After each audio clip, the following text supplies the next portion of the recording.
another layer of my mom. In that home was so much abuse. And I know she didn't have the bandwidth. However, there were some things that happened at her hands that should not have happened. I was given to men and women that came into the house. The men that said, if I can't have your oldest daughter, I'm leaving.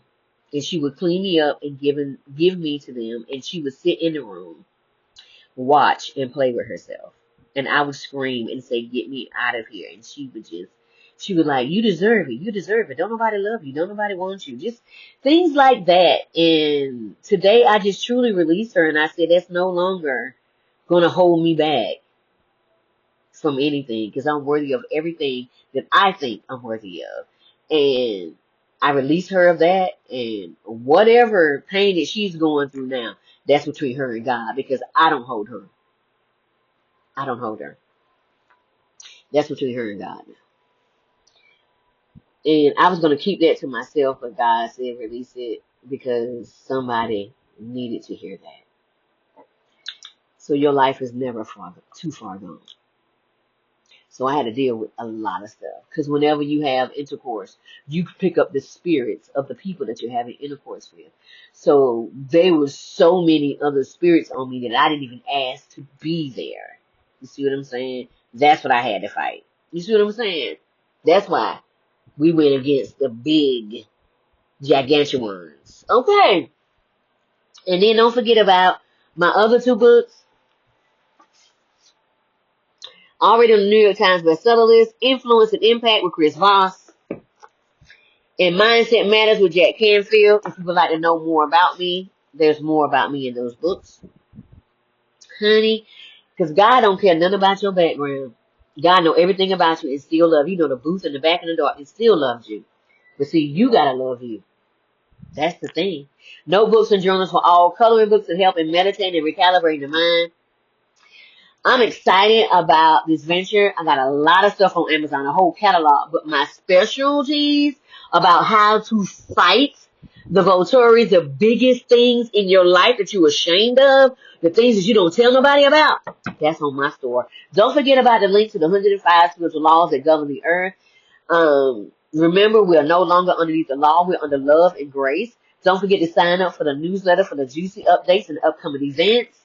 Don't forget about your Adjective PDF along with your 400 value PDF. You put them together, you change your whole Sims character to Jack Promoter game.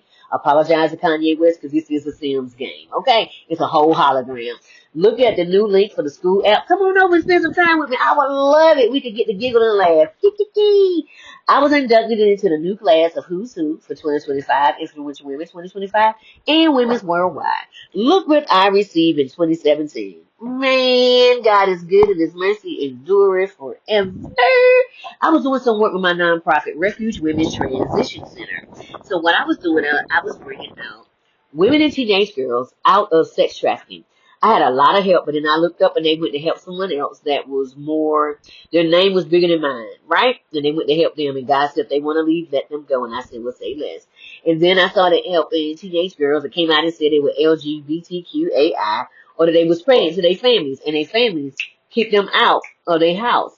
And I said, we're in the wrong state for that. We're in the wrong state for that. So I went ahead and grabbed them up, and they either came to the building I was in, or they went to the teen center where they could be taken care of, okay? Then I helped out domestic violence victims. And we lost 2 because they went back more than once. I don't judge anyone. You know why. Because people smoke cigarettes and they sound like they lung about to pass out. But I don't judge them. They smoking weed, but they just came from the emergency room because they was just nauseated. We got people that go to the gym 4-5 times a day. I don't judge that. We got people that work out 4-5 times a day. I don't judge that. But we love to judge people that we think are less than us. The minute that you judge somebody, you saying that they less than you, but you might be the one that's less than them because their heart posture may be different than yours. That's why it is best to be humble, because when you are humble, you don't think you better than no one else. You say, I am doing the best I can today for me. Okay? And then you leave your hands off everybody else. Read Matthew 7, chapter 1-5 for yourself, and you see what I'm talking about. Because God will be like, oh, you want some of that? No, I'm good. We don't need none. We don't need none of that. And then I was helping people that lost everything in house fires and floods, and people was coming from other